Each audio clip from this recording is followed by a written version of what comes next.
Personalidad superficial. Un estudio sobre el hombre imaginario. Prefacio. El texto de este capítulo es una reconstrucción de las cosas dichas por P. D. Ouspensky en reuniones celebradas entre 1930 y 1944. Ha resultado inevitable el introducir unos pocos cambios verbales para tratar de unificar y elaborar una secuencia de respuestas a una serie de preguntas en diferentes contextos, pero se ha tenido cuidado en no cambiar ni añadir nada que pudiera alterar el significado original. Las preguntas propuestas por los miembros de los grupos de Ouspensky se han puesto entre comillas, para distinguirlas de las palabras de Ouspensky que aparecen así sin ningún tipo de especificación. En este libro aparecen palabras y expresiones que tienen un significado especial en relación con el sistema del cuarto camino que Ouspensky enseñaba. Se sigue que el libro no puede ser entendido por aquellos que no conozcan dichos significados. No se intenta ningún tipo de explicación en este lugar, primero porque el libro va dirigido a aquellos que ya conocen el lenguaje, y segundo porque ya se encuentran explicaciones de los términos especiales en las obras publicadas de Ouspensky, particularmente en La psicología de la posible evolución del hombre, Nueva York, 1950, y Londres, 1951. 1. La meta de este sistema es llevar al hombre a la consciencia. La consciencia es una cierta cualidad presente en todo hombre normal. Es realmente una expresión diferente de la misma cualidad que la conciencia, solo que la conciencia trabaja más en el lado intelectual y la consciencia lo hace más en el moral, es decir, en el lado emocional. La consciencia ayuda a un hombre a darse cuenta de lo que está bien y de lo que está mal en su propia conducta. La consciencia une a las emociones entre sí. Podemos experimentar en el mismo día un buen número de emociones contradictorias, tanto agradables como desagradables, sobre el mismo tema, ya sea una detrás de otra, ya simultáneamente, y no notamos las contradicciones debido a la ausencia de consciencia. Son los amortiguadores los que impiden a un yo o personalidad el percatarse de otro, pero en un estado de consciencia no podemos evitar el ver las contradicciones. Recordaremos que por la mañana hemos dicho una cosa, otra por la tarde y todavía otra por la noche, pero en la vida ordinaria no recordamos, y si lo hacemos, insistimos en que no sabemos qué es lo que está bien y mal. Se accede a la consciencia destruyendo a los amortiguadores, y los amortiguadores se destruyen a través del autorrecuerdo y de la no identificación. Tanto la idea de consciencia como la idea de amortiguadores precisan de un largo estudio, pero cuando se habla del lado moral de este sistema, lo que debe entenderse desde el principio es que el hombre debe tener un sentido del bien y del mal. Nada puede hacerse por él si no lo tiene. Él tiene que empezar con un cierto sentido moral, un sentido de lo recto y de lo equivocado, para poder conseguir más. Debe entender en primer lugar la relatividad de la moral ordinaria, y en segundo lugar debe percatarse de la necesidad de un bien y de un mal objetivos y permanentes, entonces mirar a las cosas desde el punto de vista de este sistema. La consciencia está en la esencia, no en la personalidad, mientras que el centro magnético está en la personalidad, no en la esencia. El centro magnético se adquiere en esta vida. Está en la parte intelectual del centro emocional, aunque quizá también en la parte intelectual del centro intelectual, y se construye a base de influencias B. ¿Tiene uno que eliminar amortiguadores para despertar a la consciencia? Alguien preguntó. Solo con que los amortiguadores sean sacudidos, la consciencia despierta. ¿Cómo puede uno descubrir cuáles son los propios amortiguadores? Preguntó alguien más. A veces es posible. Si uno entiende bien qué son amortiguadores, puede encontrar los suyos propios. Hay una gran diferencia entre excusas y amortiguadores.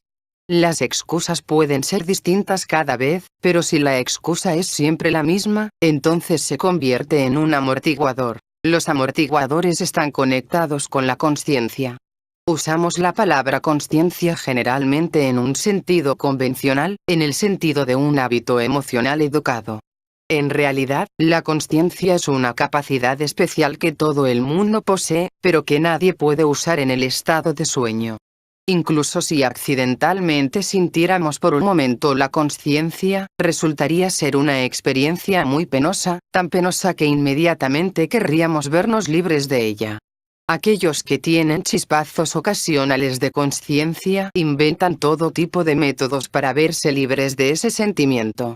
Este no es otro que la capacidad de sentir al mismo tiempo todo lo que de ordinario sentimos en diferentes momentos. Traten de comprender que todos nuestros diferentes yoes albergan sentimientos diferentes. Un yo siente que le gusta algo, mientras que otro lo odia y para otro más resulta indiferente. Pero nunca sentimos tales cosas al mismo tiempo porque entre ellas hay amortiguadores. Gracias a esos amortiguadores no podemos usar la consciencia, no podemos sentir al mismo tiempo dos cosas contradictorias que sentimos en momentos diferentes. Si sucede que alguien llega a sentirlas, la consecuencia es que sufre. Así, en nuestro estado actual, los amortiguadores son incluso cosas necesarias sin las que uno se volvería loco. Pero con la comprensión sobre los mismos, y preparándose propiamente, después de algún tiempo uno puede empezar a destruir las contradicciones y a derribar los amortiguadores. La ruptura de un hábito mecánico, bueno o malo, puede resultar incómoda, porque tenemos hábitos mecánicos, tales como reglas de conducta y preceptos morales, que sacamos de nuestra educación. Por consiguiente, en la mayor parte de los casos no experimentamos la consciencia. Tenemos demasiados amortiguadores. Como ya he dicho, estos constituyen particiones entre nuestras actitudes emocionales, y la experiencia de la consciencia implica ver 100 cosas al mismo tiempo. Las particiones desaparecen y todas las contradicciones internas se ven al mismo tiempo. Pero esto es muy desagradable, y como el principio general de la vida es el de evitar las sensaciones y tomas de consciencia desagradables, salimos corriendo para evitar verlas. De este modo creamos amortiguadores internos.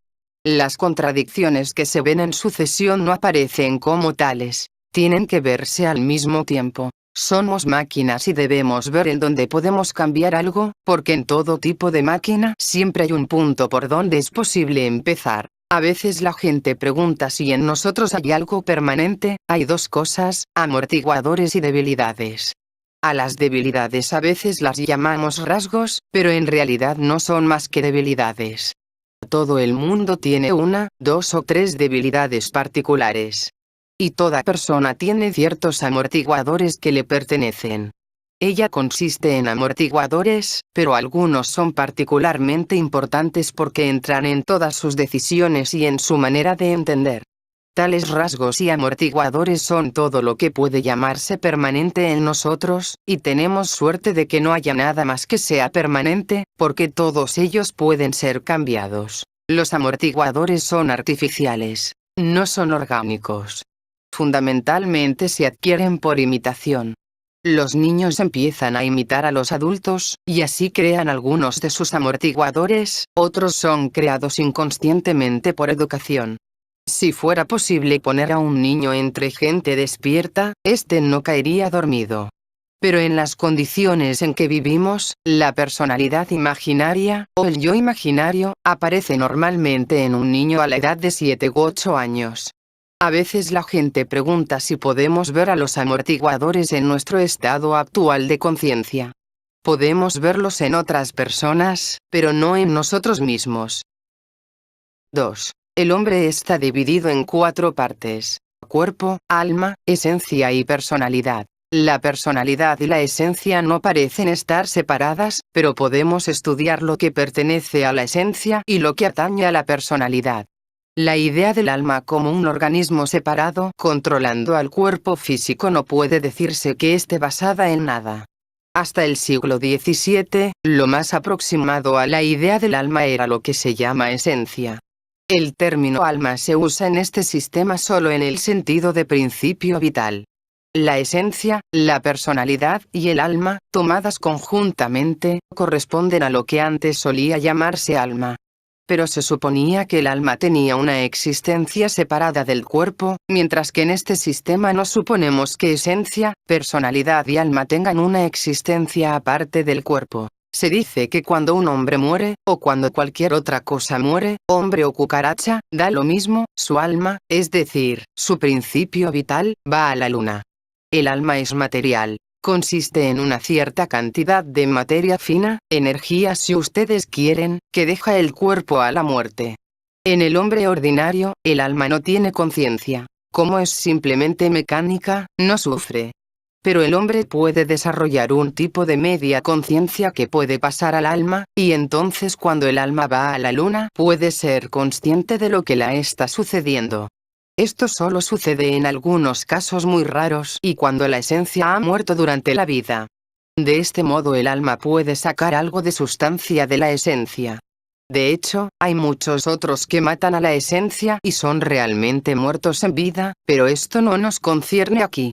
Así que hablemos de lo que supone crear luna en uno mismo. En primer lugar, ¿qué es la luna? ¿Cuál es la función lunar en relación al hombre individual? ¿Qué sucedería si esta función de la luna fuera a desaparecer? ¿Sería o no beneficioso? Sabemos, por ejemplo, que la luna controla todos nuestros movimientos, de modo que, si la luna desapareciera, no seríamos capaces de realizar movimiento alguno, colapsando como marionetas con las cuerdas cortadas. Debemos comprender que todo esto se aplica al ser. ¿Cuáles son las características de nuestro ser? El principal rasgo de nuestro ser es que no es uno, sino muchos. Si queremos trabajar en nuestro ser, si queremos hacerlo corresponder mejor con nuestro fin, debemos intentar hacernos uno. Pero esto no es sino una meta muy lejana. ¿Qué significa hacerse uno? El primer paso, que dista a sí mismo mucho de estar cerca, es crear un centro permanente de gravedad. Esto es lo que significa crear luna en nosotros mismos. La luna es un centro de gravedad permanente en nuestra vida física. Si creamos un centro de gravedad en nosotros no necesitamos la luna. Pero primero debemos decidir qué es lo que significa la ausencia de un yo permanente. Encontraremos en su lugar a muchos de los rasgos o debilidades a las que nos hemos referido antes, pero estos deben ser dilucidados por observación de una manera clara y por nosotros mismos. A continuación, debemos empezar una lucha contra esos rasgos que nos impiden convertirnos en uno. Debemos luchar contra la imaginación, las emociones negativas y la obstinación. Pero para que esta lucha tenga éxito debemos comprender que, desde el punto de vista de la obtención de un centro permanente de gravedad, el peor tipo de imaginación es creer que uno puede hacer algo por sí mismo. Después, debemos luchar contra las emociones negativas que nos impiden hacer lo que se nos dice en conexión con este sistema. Porque hay que entender que solo se puede vencer a la obstinación haciendo a lo que se nos dice. La obstinación no puede romperse haciendo a lo que uno decide por sí mismo, porque eso todavía seguirá siendo obstinación. La obstinación es siempre lucha contra otra voluntad. No puede haber manifestación de obstinación si no se opone a otra voluntad. Puede serles de alguna utilidad el escribir en una hoja de papel lo que constituye su ser. Verán entonces que el ser no puede crecer por sí mismo. Por ejemplo, un rasgo de nuestro ser es que somos máquinas. Otro, que vivimos en solo una parte de nuestra máquina. Un tercero, nuestra pluralidad de yoes. Decimos yo, pero este yo es distinto en cada momento. En un instante decimos yo y se trata de un yo. 5 minutos después decimos yo y es otro yo diferente. Tenemos así muchos yoes, todos al mismo nivel, y no hay un yo central en control. He aquí el estado de nuestro ser. Nunca somos unos y nunca somos el mismo. Si ustedes escriben todos estos rasgos, entonces verán qué es lo que constituye un cambio de ser y qué es lo que puede ser cambiado. En cada rasgo particular hay algo que puede ser cambiado, y un pequeño cambio en un rasgo significa también un cambio en los demás. Al tratar de cambiarse a uno mismo, uno de los primeros y más importantes factores es la división de uno mismo. La división correcta es entre lo que es realmente yo y todo lo demás que podemos llamar Ouspensky o cualquiera que sea el nombre. Si no se hace esta división, si uno se olvida de ello y sigue pensando en sí mismo al modo usual, o si uno continúa usando yo Ouspensky, pero del modo incorrecto, el trabajo se para. La primera línea de trabajo solo puede progresar en base a esta división.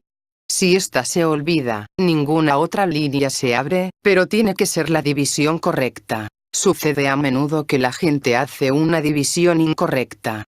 Aquello que les gusta de sí mismos llaman yo, y a lo que no les gusta, a lo que es débil o poco importante, llaman Ouspensky, Petrov, Ivanov o cualquiera que sea su nombre. Una división de este tipo está equivocada. No es suficiente hacer una división correcta hoy y olvidarse mañana. Se debe hacer una división correcta y conservarla en la memoria. Aquí se dio un ejemplo de división incorrecta. Un hombre llamado Petrov que había pertenecido a uno de los grupos de Ouspensky hacía una división de sí mismo en dos partes. Él describía una de ellas como lo que le mantenía vivo y la llamaba yo. El resto era Petrov. Esta división incorrecta es simplemente mentirse a sí mismo, que es lo peor de todo, porque en el momento en que aparece la más pequeña dificultad, aflora como discusión interior y entendimiento equivocado. ¿Cuál es el origen de esta dificultad en dividirse a uno mismo? Preguntó la señora X. El origen está en usted y en la señora X. La señora X piensa que sabe más que usted. Ella piensa que es más importante y quiere que usted siga sus dictados. Una de las dificultades, dijo el señor Y, es que Y sabe más que yo en ciertas situaciones. Y no sabe nada. Pero él cree que sí, dijo el señor Y. ¿Tiene usted que obedecer? Si usted cree que él sabe más, simplemente estúdiele y esto le llevará a un entendimiento correcto. La primera condición es que usted no debe creerse nada. ¿De qué sirve tratar de crear un yo permanente mientras que usted sigue creyendo en el señor Y? El verdadero yo es creado por el deseo de ser y de saber y el resto es no existente. Así que realmente no hay nada que dividir. No debemos creer en nada o no podremos llegar a nada. En este sistema, se puede usar la palabra yo de 5 modos en 5 niveles diferentes. En su estado ordinario, el hombre es una multiplicidad de yoes. Este es el primer significado. En el diagrama está indicado por el cuadrado de yoes. Cuando decide ponerse a trabajar, aparece un yo observador, aparece en negro en el diagrama. Este es el segundo significado. El tercer significado, indicado por el círculo más pequeño, es cuando el mayordomo delegado aparece. Este tiene control sobre un cierto número de yoes. El cuarto significado, indicado por el círculo medio, corresponde al mayordomo. Este tiene control sobre todos los yoes. El quinto significado es el del Señor. Aparece dibujado como el círculo mayor exterior, ya que tiene cuerpo temporal. Sabe el pasado y conoce el futuro, aunque debe haber diferentes grados. 3. En este sistema, como ya se ha explicado, hacemos una división entre yo y Jones, yo y Smith, y así sucesivamente, según cuáles sean nuestros nombres. Lo que debe entenderse es que Jones, Smith, Ivanov, Petrov, etc., son la personalidad falsa que tiene cada uno de nosotros, pero esta división no debe ser confundida con la división entre esencia y personalidad. Esencia es aquello con lo que nacemos, nuestras capacidades e incapacidades. Tiene que ver con el tipo, y también con el cuerpo físico. No se puede trabajar directamente sobre ella. Desde el punto de vista del trabajo en uno mismo solo tenemos a la personalidad. Cuando un hombre empieza a trabajar, su centro magnético trae al ser al yo observador. Este yo es también una personalidad que tiene que educar al resto de la personalidad y a la esencia. ¿Es correcto suponer que una persona con una personalidad altamente desarrollada encontrará que este trabajo le resulta más difícil? Sí y no. No depende tanto del peso de la personalidad como de su estado, de si está educada, mal educada o ineducada. Puede ser que esté bajo el poder del yo imaginario y entonces está equivocada. El ser no entra en la división entre personalidad y esencia. Conocimiento y ser son las dos caras de lo que hablamos en relación con la posibilidad del desarrollo del hombre. Constituyen un par de opuestos. Personalidad y esencia son otro par de opuestos en una escala diferente. La personalidad es adquirida. La esencia nos pertenece. Es con lo que nacemos, lo que no puede ser separado de nosotros. Ambas están mezcladas y no podemos distinguir la una de la otra ahora, pero es útil recordar esta división como un hecho teórico. La esencia, el tipo de hombre, es el resultado de influencias planetarias. Las influencias planetarias determinan muchos grandes eventos en la vida de la humanidad, tales como guerras y revoluciones. Nuestras emociones vienen originalmente de los planetas y diferentes combinaciones de influencias planetarias crean esencias diferentes. Según nuestro tipo actuamos de una u otra forma en ciertas circunstancias. Se dice que hay 12 o 18 tipos principales y luego combinaciones de los mismos. Es muy raro encontrar un tipo puro, pero diferentes rasgos juegan partes diferentes en diferentes tipos, aunque cada tipo tiene todo. ¿Se puede llegar a cambiar el tipo con el que se nace? Alguien preguntó, si es un tipo muy malo y se trabaja muy duro, ¿se puede cambiar? Primero hay que conocer el tipo, eso significa conocer la esencia. Si se encuentra algo en la esencia incompatible con el propósito, entonces, si se trabaja muy duro se puede quizá cambiarlo. La esencia está oculta en la personalidad. Los rayos de influencia planetaria no pueden penetrar porque la personalidad es accidental. Somos afectados por influencias planetarias solo en ciertas partes de nosotros mismos, partes que están siempre ahí, de forma que esas influencias tienen un efecto sobre la masa, pero, en los casos normales, apenas afectan a los individuos. ¿Hasta qué punto? Alguien preguntó, ¿un hombre que está bajo la ley del accidente es regido por la ley del hado, aparte de su nacimiento y muerte? Depende de la relación entre personalidad y esencia. Si la personalidad es fuerte construye un caparazón alrededor de la esencia, con lo que hay muy poco hado. Las influencias planetarias que controlan el hado, el tipo, la esencia, no nos alcanzan cuando la personalidad es muy fuerte. Pero hay quienes, totalmente aparte de la influencia de escuelas, viven más en la esencia. En ellos la personalidad es muy tenue y están más bajo la ley del hado que el resto de la gente. Así, dependen más de ciertas influencias de las que otros dependen menos. No diré lo que son esas influencias porque eso solo lleva a la imaginación. Es algo que hay que averiguar por uno mismo. En la vida de la gente corriente no hay nada de hado excepto el nacimiento y la muerte. Como ya he dicho, el hombre individual está muy poco regido por influencias planetarias porque su esencia está subdesarrollada y es muy pequeña, o bien demasiado mezclada con la personalidad. Como esas influencias no pueden penetrar en la personalidad, tales hombres están bajo la ley del accidente. Si el hombre viviera en su esencia, se hallaría bajo las influencias planetarias o, en otras palabras, bajo la ley del hado. El que esto sea o no ventajoso es otra cuestión. Puede ser mejor en un caso y peor en otro. Generalmente es mejor.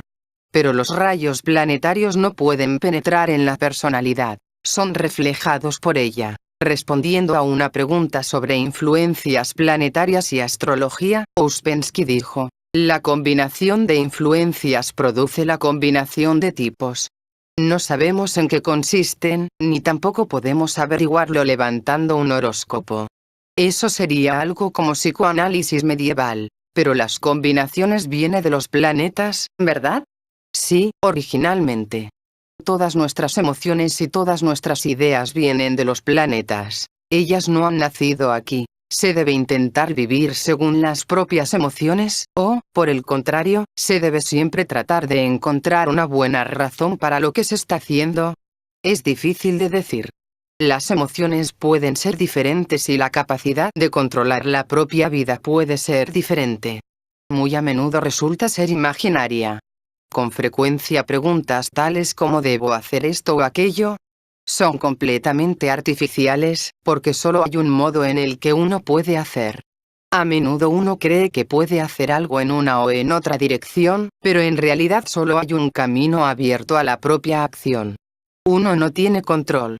Pero volviendo a la pregunta misma, pienso que un buen punto de partida sería el siguiente punto de vista. Ver a qué tipo de emociones se está usted refiriendo, si son emociones que pertenecen a la esencia o a la personalidad.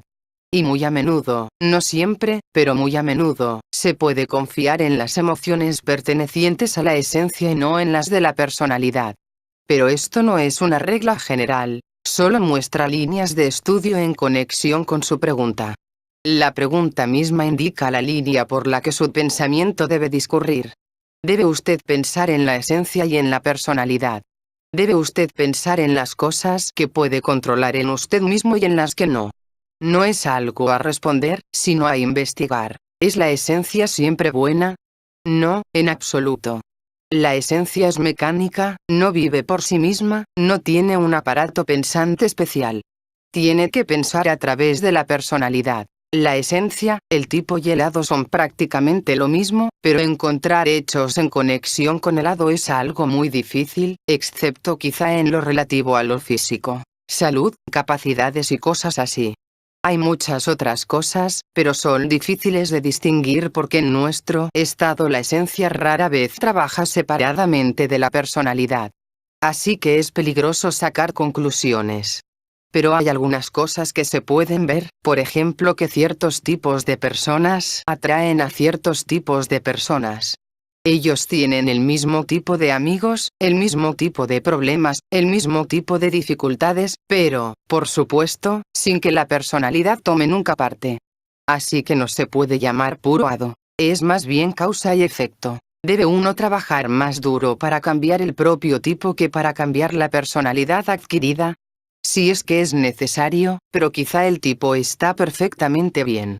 En la mayor parte de los casos es la personalidad la que debe ser cambiada.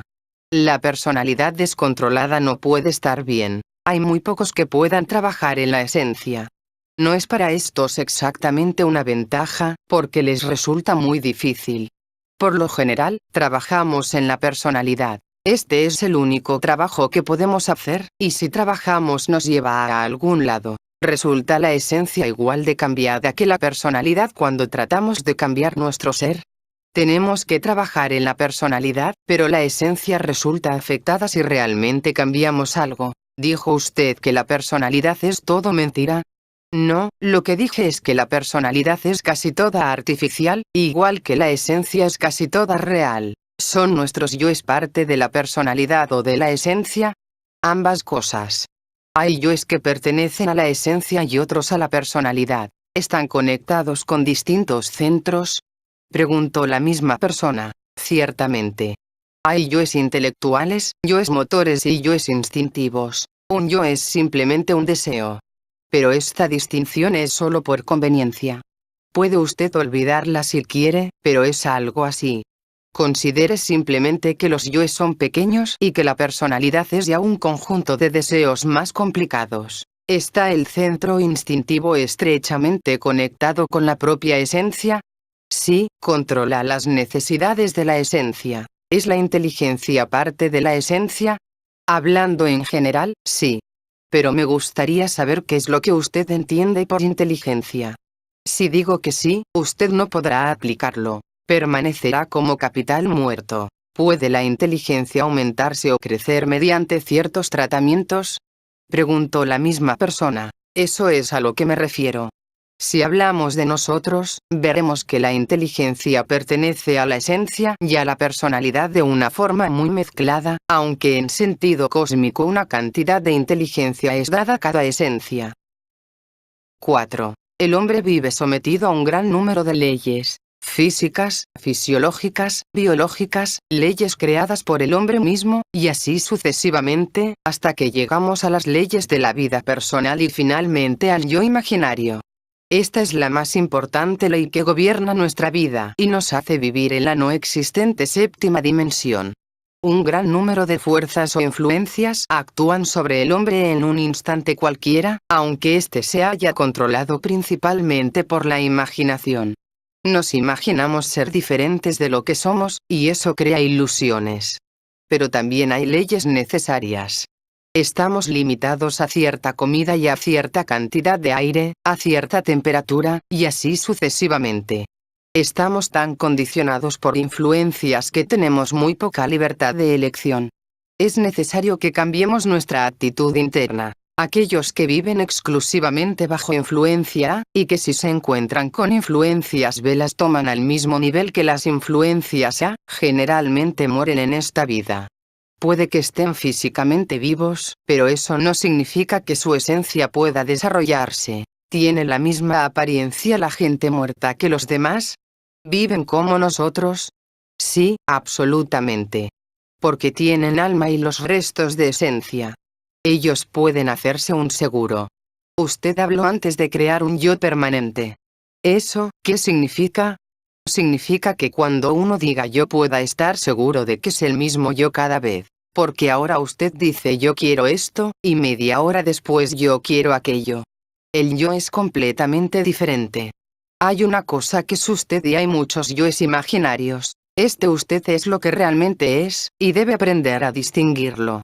Puede que sea muy pequeño, muy elemental, pero usted debe encontrar algo definido y permanente, y suficientemente sólido en usted mismo. Si usted recordara todo lo que se ha dicho, se recordaría a sí mismo al cabo de 10 semanas. Por ejemplo, coja el estudio de la falsa personalidad. Este es uno de los métodos más rápidos. Cuanto más entienda a la falsa personalidad, más se recordará a sí mismo. Lo que impide el autorrecuerdo es, en primer lugar, la personalidad falsa. La personalidad falsa no puede o no quiere recordarse a sí misma, y no quiere dejar hacerlo a ninguna otra personalidad. Así, trata de parar el autorrecuerdo. Coge alguna forma de sueño y lo llamas autorrecuerdo. De ese modo se siente feliz. La personalidad falsa es algo especial. Usted está opuesto a ella. Debe, por tanto, hacerse desaparecer o, al menos, no debe tener parte en este trabajo. Esto se aplica a todos y todo el mundo debe empezar de este modo. Lo primero es conocer a la propia personalidad falsa y de ningún modo confiar en ella, en sus ideas, palabras y acciones. Esta no se puede destruir, pero se puede hacer pasiva durante algún periodo de tiempo, y luego poco a poco ir debilitándola. La personalidad falsa no existe en realidad, pero nos imaginamos lo contrario. Existe por sus manifestaciones, pero no como parte de nosotros mismos. No intenten definirla o se perderán en palabras, pero es necesario tratar con hechos.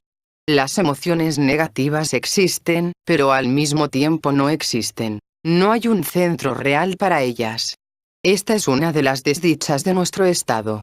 Estamos llenos de cosas no existentes. Alguien dijo que a veces dudaba de la autenticidad de su interés por el trabajo.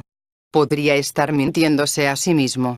Ouspensky respondió: solo usted puede responder a eso, y solo si no olvida los principios fundamentales diciendo yo sobre algo, cuando en realidad es solo uno de los yoes. Tiene que conocer a otros yoes y recordar sobre ellos. Si se olvida de esto, se olvida de todo. En tanto recuerde esto, podrá recordar todo. Olvidarse de esto es el gran peligro, y un ligero cambio en algo es suficiente para hacer que todo esté equivocado. Algunos grupos de yoes son útiles, otros son artificiales y los hay patológicos. Todo el mundo representa diferentes roles. Todos tenemos 5 o 6 roles en nuestra vida. Los representamos inconscientemente, o si intentamos hacerlo conscientemente, pronto nos identificamos con ellos y entonces continuamos representándolos inconscientemente. Todos esos papeles juntos constituyen el yo imaginario. La personalidad falsa es el yo imaginario. Alguien preguntó si los estados superiores de conciencia podían producir gente más completamente mala o gente más completamente buena por igual. Ouspensky respondió: no. Eso es falso. La gente mala solo puede ser producida por un incremento de la mecanicidad. El autorrecuerdo no puede producir resultados equivocados siempre que se mantenga su conexión con otras ideas del sistema, pero si uno omite una cosa y toma otra del sistema, por ejemplo, si uno trabaja seriamente en el autorrecuerdo sin conocer la idea de la división de yoes, de modo que uno se toma a sí mismo como uno, como una unidad, desde el principio, entonces el autorrecuerdo producirá resultados incorrectos y puede incluso llegar a producir una falsa cristalización y hacer el desarrollo imposible.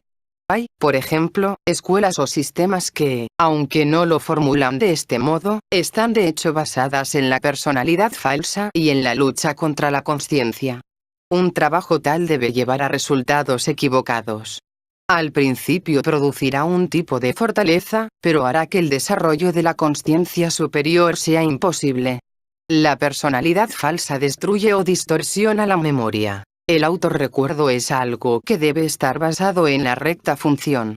Al mismo tiempo, debe trabajarse en el desarrollo de la personalidad falsa. Desde el principio se sugieren y explican varias líneas de trabajo y todas se deben seguir al tiempo. No se puede hacer una cosa y dejar de hacer otra. Todas son necesarias para crear esta correcta combinación, pero primero debe darse una comprensión de la falsa personalidad y una lucha contra la misma. Supongamos que uno intenta recordarse a sí mismo y no quiere hacer esfuerzos contra la falsa personalidad, entonces todos sus rasgos entrarán en juego, diciendo: no me gusta esta gente, no quiero esto, no quiero aquello, etc. No habrá entonces trabajo, sino todo lo contrario. Si uno intenta trabajar de este modo falso, puede llegar a hacerse más fuerte de lo que era antes, pero en tal caso, cuanto más fuerte se vuelve, menor es la posibilidad de desarrollo. Una fijación antes del desarrollo, he aquí el peligro. ¿Está un hombre aburrido libre de identificaciones? El aburrimiento es una identificación con uno mismo, con la personalidad falsa, con algo en uno mismo. La identificación es un estado casi permanente para nosotros. Constituye la manifestación principal de la falsa personalidad, y es lo que nos impide salir de ella. Tenemos que ser capaces de ver este estado como alejado de nosotros mismos, separado de nosotros mismos, y eso solo puede hacerse tratando de ser más conscientes, tratando de recordarnos a nosotros mismos, tratando de aumentar la autoconsciencia. Solo cuando uno se vuelve más consciente de sí mismo, se vuelve capaz de luchar con manifestaciones como identificación y mentira, así como con la misma falsa personalidad. Resultará inútil y pronto se abandonará cualquier otro trabajo que deje esto a un lado. Como ocurre con las emociones negativas, con el autoengaño y con toda la imaginación, la personalidad falsa no puede existir sin identificación. Hay que entender que la falsa personalidad es una combinación de todas las mentiras, rasgos y yoes que nunca pueden ser útiles en ningún modo o sentido, ni en la propia vida ni en el trabajo, como las emociones negativas. ¿Está la personalidad falsa basada por completo en las emociones negativas? En la personalidad falsa hay muchas cosas además de las emociones negativas. Por ejemplo, siempre hay malos hábitos mentales, pensamiento equivocado. La personalidad falsa, o partes de la personalidad falsa, está siempre basada en un pensamiento equivocado. Al mismo tiempo, si se la quitaran las emociones negativas, la personalidad falsa colapsaría. No podría existir sin ellas. Entonces todas las emociones negativas brotan de la personalidad falsa. Sí, ciertamente. ¿Cómo podría ser de otro modo? La personalidad falsa es, por así decir, un órgano especial para las emociones negativas, para desplegar las emociones negativas, para disfrutar de las emociones negativas, para producir las emociones negativas. Recordarán que yo dije que no hay un centro real para las emociones negativas. La personalidad falsa actúa como un centro para las emociones negativas. ¿Cómo puede uno superar el engaño de la personalidad falsa? Debe usted conocer todos sus rasgos primero y luego debe usted pensar correctamente. Cuando usted piense correctamente encontrará modos de superarlo. No debe usted justificarla. La falsa personalidad vive de la justificación, incluso de la glorificación de todos sus rasgos. En casi todos los momentos de nuestra vida, incluso en los periodos de quietud, estamos siempre justificándola, considerándola legitimada y excusándola de todas las formas posibles. Esto es a lo que me refiero cuando hablo de pensamiento equivocado. Así que lo primero es conocer la falsa personalidad y luego pensar correctamente acerca de ella. Se debe conocer lo que es, ubicarla, por así decir. Este es el primer paso. Y, como ya he dicho, hay que tomar conciencia de que todas las identificaciones, todas las consideraciones, todas las mentiras a uno mismo, todas las debilidades, todas las contradicciones visibles o invisibles, todas ellas son personalidad falsa. Además, todas las formas de obstinación pertenecen a la falsa personalidad, así que más pronto o más tarde hay que sacrificarlas. ¿Dijo usted que todos nuestros gustos y disgustos están en la falsa personalidad? La mayor parte de ellos. e incluso aquellos que originalmente no pertenecen a ella, que tienen raíces reales, todos pasan a través de la falsa personalidad. Alguien preguntó si uno tenía que conocer a la totalidad de la falsa personalidad para poder luchar contra ella, porque le parecía que solo se podían conocer pequeños trozos de ella. Ouspensky respondió: hay que conocerla. Es como una raza especial de perros. Si no se conoce no se puede hablar de ella. Si la has visto puedes hablar acerca de ella. Ver solo trocitos, como usted dice, es suficiente. Cada pequeña parte de ella es del mismo color. Si usted ve a este perro una vez siempre lo reconocerá. Ladra de un modo especial, anda de un modo especial, etc. Alguien preguntó si el rasgo principal, es decir, el rasgo principal de la falsa personalidad, constituía un alimento para la falsa personalidad. Ouspensky dijo: el rasgo principal no es alimento. El rasgo principal es la falsa personalidad. En la mayor parte de los casos la falsa personalidad está basada en un rasgo que entra a formar parte de todo. Algún día veremos algunos ejemplos de rasgo principal y entonces veremos cómo efectivamente es lo que constituye la falsa personalidad. ¿Cuál es el mejor modo de buscar el propio rasgo principal? Alguien preguntó. Simplemente véase a usted mismo. No sé cómo explicarlo mejor. Es posible que uno encuentre algo, el rasgo principal del momento. Es la personalidad imaginaria. Esto es rasgo principal para todo el mundo. ¿Puede uno alterar el propio rasgo principal? Preguntó alguien más. Primero es necesario conocerlo. Después, mucho dependerá de la cualidad de este conocimiento. Si se conoce bien, es posible cambiarlo. Cuando una actitud detrás de una emoción negativa es muy antigua y habitual, posiblemente un rasgo como puede atacarse. Empiece por el rasgo. Encuentre el rasgo, hable sobre él, y así sucesivamente. Es necesario pensar sobre la falsa personalidad y en algunos casos podrá verse con toda claridad un tipo de rasgo principal entrando en todo, como un eje alrededor del cual todo gira. Puede ser mostrado por otro, pero la persona dirá: eso es absurdo. Cualquier cosa menos eso, o a veces es tan obvio que es imposible negarlo, pero con ayuda de amortiguadores uno puede olvidarlo de nuevo. He conocido a personas que dieron varias veces un nombre a su rasgo principal y fueron capaces de recordarlo durante algún tiempo. Luego los volví a encontrar y lo habían olvidado, o cuando los recordaban tenían una cara y cuando lo olvidaban tenían otra, y empezaban a hablar como si nunca hubieran hablado de ello en absoluto. Debe usted aproximarse a él por usted mismo. Cuando pueda sentirlo por usted mismo, entonces lo conocerá. Si solo se le ha dicho, siempre hay la posibilidad de que olvide. ¿Puedo conseguir una pista sobre la falsa personalidad pensando en sucesos pasados? A veces sí. Piense en el pasado o en los amigos. Pero no se olvide que usted también tiene falsa personalidad, y no solo sus amigos. ¿Se puede ver a la falsa personalidad sin ayuda? En teoría no hay nada contra ello, pero yo no he conocido ningún caso y nadie que yo sepa ha conocido ningún caso. En general, ni incluso con ayuda estamos preparados para verla. Es como si se mostrara a un hombre su reflexión en un espejo real, verdadero, y él dijera: este no soy yo. Esto es un espejo artificial, no real. Esto no es mi reflexión. Pero si se está preparado, a veces es posible reconocer un rasgo de debilidad en uno mismo.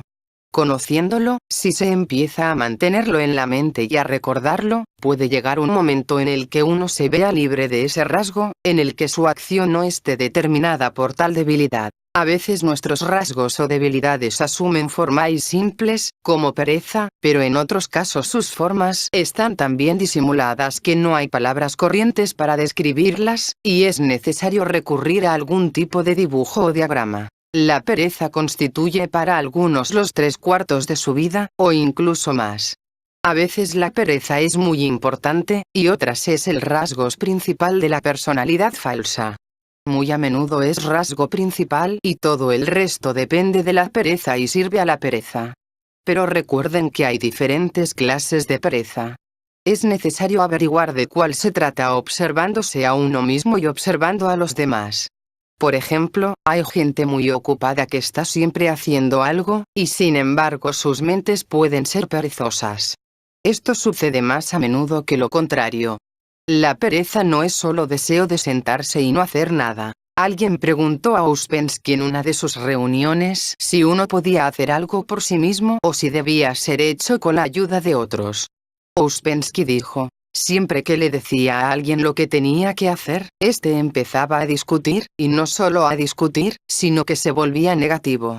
Dijo luego que esta era la razón por la que no se podía ayudar y por la que era necesario dar reglas y hacer peticiones concretas.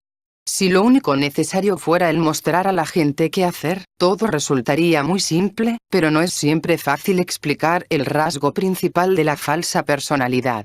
A veces se ve claramente, otras está más oculto y es difícil de ver, con lo que entonces solo es posible pensar de un modo general en la falsa personalidad.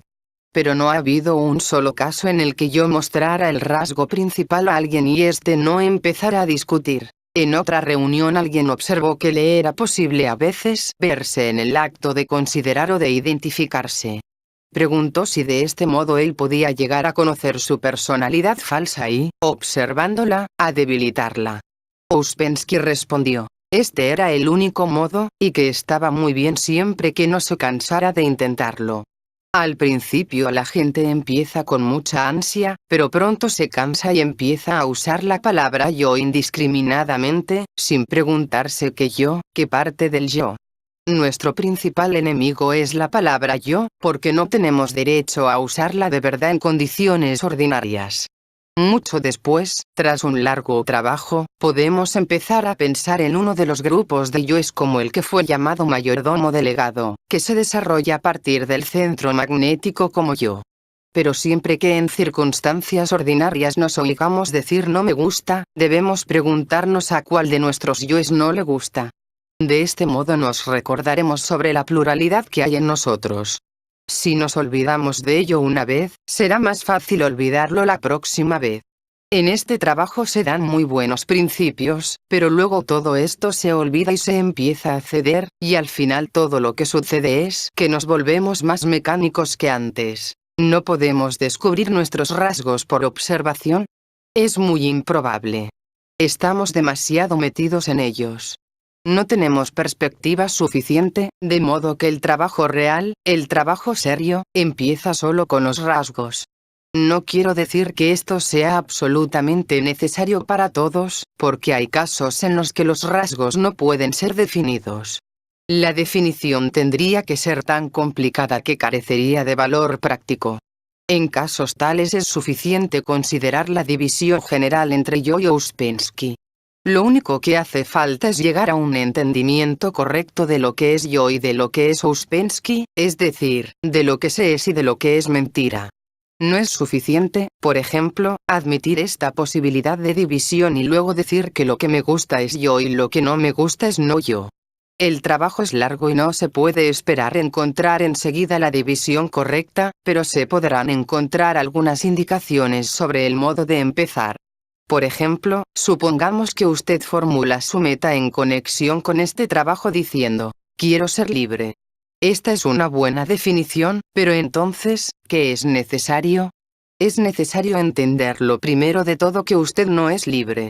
Si usted entiende hasta qué punto no es libre, y si usted formula su deseo de ser libre, entonces verá qué parte de usted mismo quiere ser libre y qué parte no. Alguien preguntó si el hecho de descubrir un rasgo era en sí mismo suficiente para disminuirlo, y también que podía poner uno en su lugar.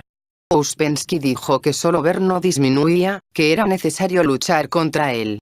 Luego continuó: primero uno debe intentar sujetarlo por lucha directa. Supongamos que uno encuentra que discute mucho. Entonces uno debe dejar de discutir. Eso es todo. ¿Por qué poner algo en su lugar? No hay necesidad de poner nada en su lugar excepto el silencio. Una mujer habló de que ella disfrutaba con una personalidad inútil aun a sabiendas de que era inútil. Ouspensky dijo: en tal caso, puede usted luchar contra esta personalidad fortaleciendo otras que se le opongan. Suponga que usted tiene un cierto rasgo definido contra el que desea luchar y que intenta encontrar algún otro rasgo incompatible con él y que sin embargo sea útil.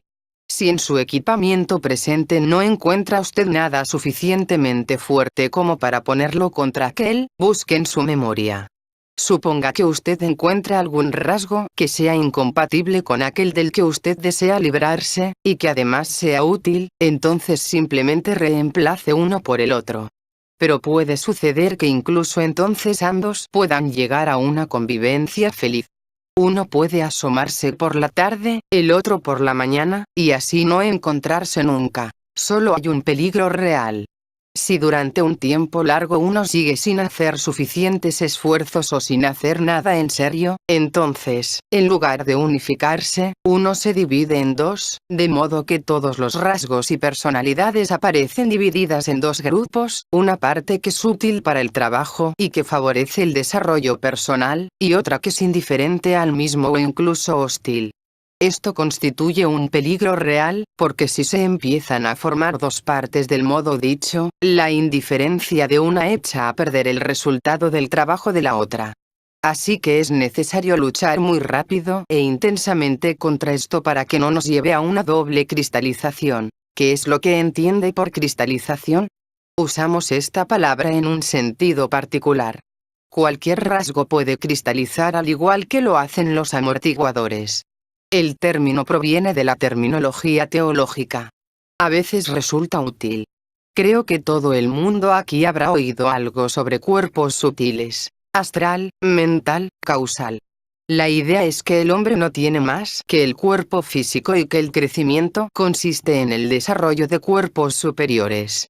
Así el hombre número 5 corresponde a la cristalización del cuerpo astral, el hombre número 6 a la cristalización del cuerpo mental y el número 7 a la del cuerpo causal. Pero, hablando de la cristalización de rasgos, una persona puede tener muy buenos y bellos rasgos y sin embargo detrás de ellos puede tener un pequeño rasgo de falsa personalidad que haga que el trabajo le sea muy difícil, más difícil quizá, que para otros sin tales brillantes rasgos. La personalidad falsa puede pretender el tener un interés en el trabajo, puede tomar las cosas por sí mismas y llamar a alguna acción mecánica y negativa autorrecuerdo o algo así. Pero lo que no puede hacer es trabajo útil. Tan solo podrá estropear el trabajo de personalidades que trabajen y consigan resultados. El sistema a la luz de la falsa personalidad es completamente diferente, convirtiéndose en algo que fortalece a la falsa personalidad y debilitando el sistema real para el individuo. Desde el momento en que la falsa personalidad asume el sistema para sí misma, empieza a añadir una palabra aquí y otra allá. No pueden imaginar lo extraordinario que tales ideas resultan cuando se me repiten. Una palabra omitida de una formulación constituye una idea muy diferente, y con ella la falsa personalidad queda plenamente justificada y puede seguir haciendo lo que le parece. Aumenta nuestra capacidad para el trabajo en la misma medida en que seamos capaces de debilitar a la falsa personalidad. Todo lo que uno puede conseguir lo puede hacer solo a expensas de la personalidad falsa. Después, cuando ésta no esté presente, se pueden conseguir muchas cosas a expensas de otras diferentes, pero durante mucho tiempo uno tiene que vivir, por así decir, a expensas de la personalidad falsa. ¿Es la falsa personalidad la principal barrera para ser consciente? En principio sí. Pero también muchos hábitos mecánicos. A veces incluso hábitos mecánicos en otros centros. Si uno pudiera eliminar a la personalidad falsa, alguien empezó. Usted no puede eliminar nada. Eso sería lo mismo que tratar de cortar su cabeza. Pero puede hacer que la personalidad falsa sea menos insistente y menos permanente. Si en cierto instante usted siente el peligro de manifestación de la personalidad falsa y puede encontrar un modo de pararla, eso es lo que usted tiene para empezar. La cuestión de la eliminación no se plantea. Eso está conectado con cosas muy diferentes. Debe usted aprender a controlar las manifestaciones. Pero si alguien piensa que puede hacer algo y al mismo tiempo rehúsa trabajar para adquirir este control, las cosas se vuelven peores para él. Uno puede manifestar entusiasmo sobre lo que tiene que hacer hasta que averigua qué es lo que tiene que realizar. Entonces se vuelve muy negativo e intenta evitarlo o explicarlo de algún otro modo. Esto es lo que hay que entender claramente. La personalidad falsa se defiende a sí misma. Hay que entender también que uno no puede ni siquiera empezar a trabajar tal como es en su nivel presente. Hay que cambiar primero alguna que otra cosa. Pero solo se puede saber qué cambiar como resultado de las propias observaciones, lo cual es diferente para cada individuo. A veces aparece muy claro qué es lo que debe ser cambiado y entonces la lucha comienza, porque la personalidad falsa se defiende a sí misma. Para luchar contra la personalidad falsa haga usted cualquier cosa que a esta no le guste y así averiguará muy pronto qué es lo que le disgusta.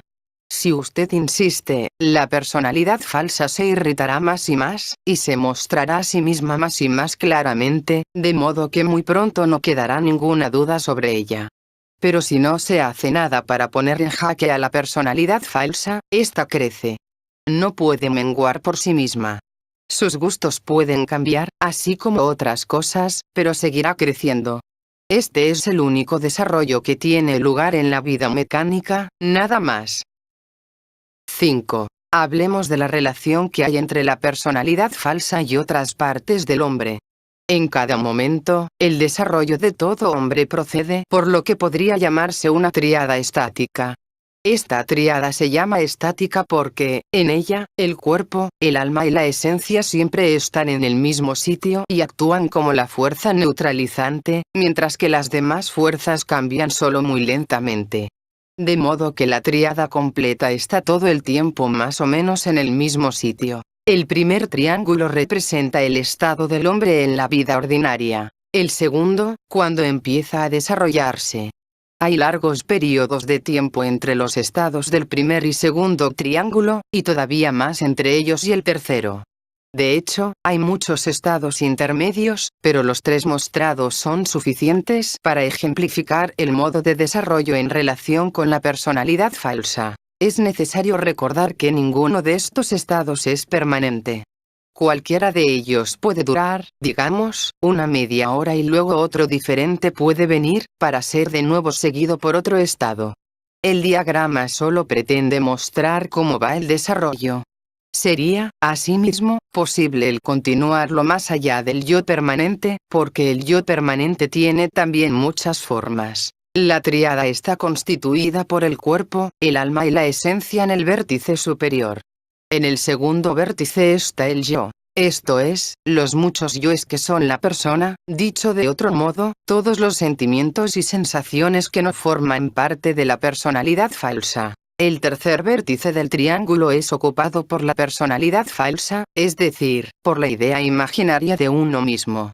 En el hombre corriente, la personalidad falsa se llama a sí misma yo, pero si el hombre se muestra capaz de desarrollo, después de un tiempo, un centro magnético empieza a crecer en él. Él puede llamarlo intereses especiales, ideales, ideas o algo por el estilo. Pero en cuanto empieza a sentir la presencia de ese centro magnético en él, haya una parte separada de sí mismo, y desde esa parte empieza su desarrollo, el cual solo puede tener lugar a expensas de la personalidad falsa, porque la personalidad falsa no puede aparecer al mismo tiempo como centro magnético. Puede ser que si el centro magnético se ha formado, la persona pueda encontrar una escuela, y tan pronto como empieza a trabajar, debe hacerlo contra la falsa personalidad. Esto no significa que la falsa personalidad desaparezca, sino que no va a estar ya siempre presente. Al principio está casi siempre presente, pero cuando el centro magnético empieza a crecer, desaparece, a veces durante media hora, incluso durante un día. Luego a lo mejor vuelve y se aposenta por una semana. Así que todo nuestro trabajo debe ir dirigido contra la personalidad falsa. Cuando la falsa personalidad desaparece durante algún tiempo, el yo se hace más fuerte, solo que no es realmente un yo, sino muchos. Contra más largos sean los periodos de desaparición de la falsa personalidad, más fuerte se hace el yo compuesto por muchos yoes. el centro magnético puede transformarse en mayordomo delegado, y cuando el mayordomo delegado adquiere control sobre la falsa personalidad, transfiere realmente todas las cosas innecesarias al lado de la personalidad falsa, y solo las cosas necesarias permanecen en el lado del yo. Después, en un estadio posterior, puede ser que el yo permanente ocupe el vértice del yo con todo lo que a él pertenece. Entonces habrá muchos yoes en el vértice de la personalidad falsa, pero sobre ello no podemos decir mucho ahora. Habrá un yo permanente con todo lo que a él pertenece, pero no sabemos qué es ello. El yo permanente tiene funciones muy diferentes, un punto de vista muy diferente de todo aquello a lo que estamos acostumbrados. La tríada estática nos muestra que, en relación con las diferentes manifestaciones de la personalidad falsa, está teniendo lugar un trabajo personal o una degeneración, pero que el cuerpo, el alma y la esencia permanecen los mismos todo el tiempo. Después de algún tiempo ellos también resultarán afectados, pero no participan en los estadios iniciales. El cuerpo seguirá siendo el mismo cuerpo, la esencia cambiará después, pero no entra en juego al principio del trabajo. Según este sistema, la esencia solo entra en tanto que está mezclada con la personalidad.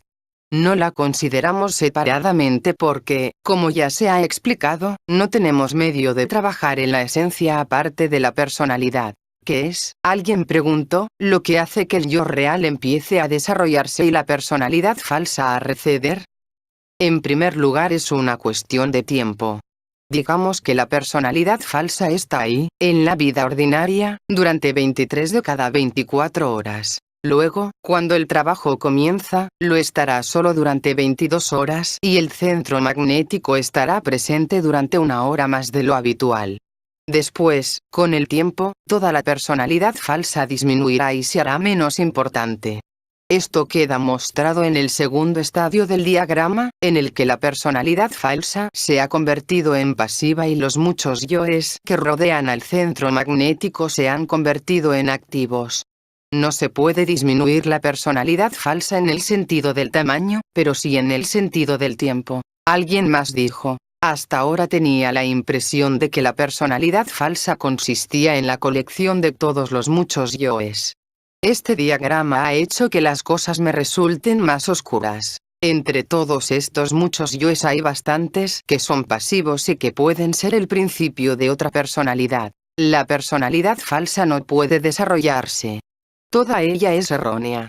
Es por esto por lo que se dice que todo el trabajo tiene que ser contra la personalidad falsa.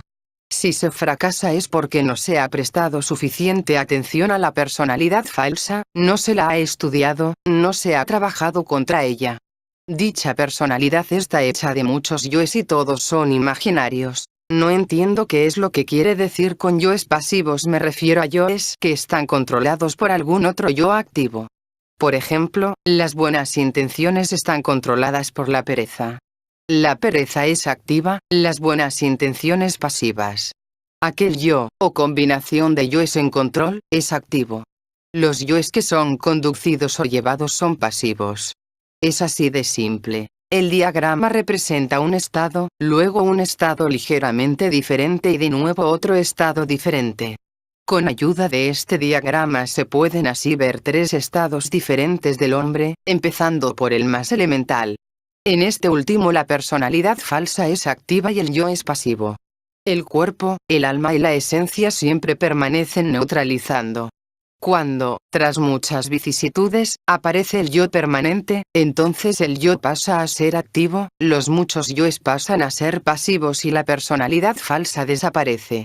Entre estos dos casos extremos pueden dibujarse muchos diagramas, y lo que es todavía más, hay varias posibilidades. Se le preguntó a Ouspensky si había un lugar en la tríada estática en el que un grupo de yoes desconectados del centro magnético fuera activo y la falsa personalidad pasiva. Él contestó que cuando decía que ciertos grupos de yoes o personalidades se convertían en activos, se refería a aquellos que estaban centrados alrededor del centro magnético. Primero, el centro magnético mismo, luego todos esos yoes que se sitúan alrededor del centro magnético, están opuestos a la personalidad falsa. Después, en cierto momento, el centro magnético se convierte en activo y la personalidad falsa en pasiva.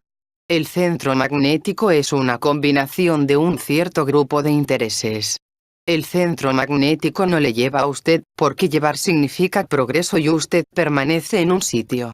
Pero cuando las cosas vienen, entonces con la ayuda del centro magnético usted es capaz de ver qué es que o si está interesado o no en una cosa. Puede usted entonces tomar una decisión.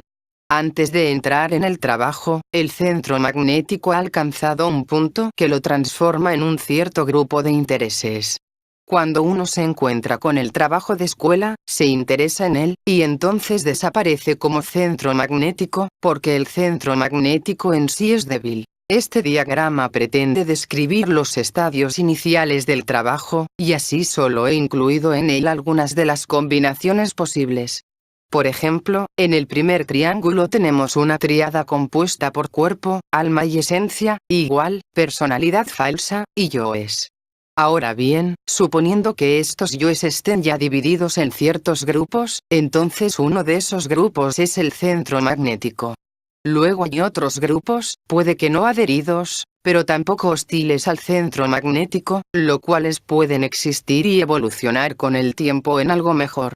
Los grupos de yoes que son siempre hostiles y siempre perjudiciales constituyen la personalidad falsa misma. Alguien preguntó si el cambio de una a otra forma de tríada estática dependía de un cambio de ser. Sí, todo pequeño cambio es un cambio de ser, aunque esta expresión se aplica generalmente a los cambios más serios e importantes. Cuando hablamos de cambios de ser nos referimos, por ejemplo, a un cambio de hombre número 1, 2 o 3, a hombre número 4. Esto es un cambio que afecta al modo de ser, pero, por supuesto, este gran salto consiste en muchos saltos pequeños. La tríada estática nos representa. Ella muestra el estado del propio ser, lo que se es en un momento determinado. Uno de los puntos, cuerpo y esencia, es siempre el mismo, pero la relación entre los otros dos cambia.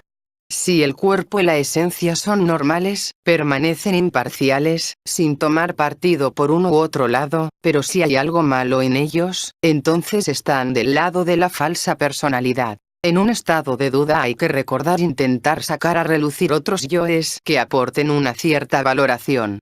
Este es el único modo de vencer las dudas. Para evolucionar hay que tener una cierta capacidad de valoración.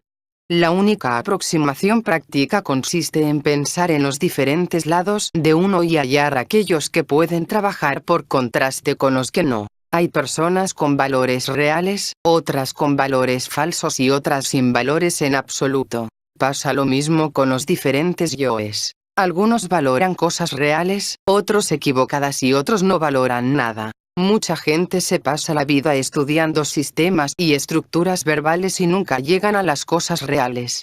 Las 3/4 partes, o los 9/10, de nuestro conocimiento ordinario no existen en realidad, solo existen en la imaginación. La toma de conciencia del estado de sueño es la única cosa importante. Es necesario encontrar modos de despertar, pero antes hay que percatarse de que se está dormido. Hay que comparar el sueño con la vigilia. Todas las ideas del trabajo empiezan con la idea de sueño y la posibilidad de despertar. Todas las demás ideas de la vida, pueden ser elaboradas o inteligentes, pero todas son ideas de gente dormida producidas por otra gente dormida. El sueño es el resultado de muchos factores. División de personalidades, diferentes yoes, contradicciones, identificaciones, etc. Pero lo primero de todo, pura y sin ninguna teoría, es la toma de conciencia del estado de sueño.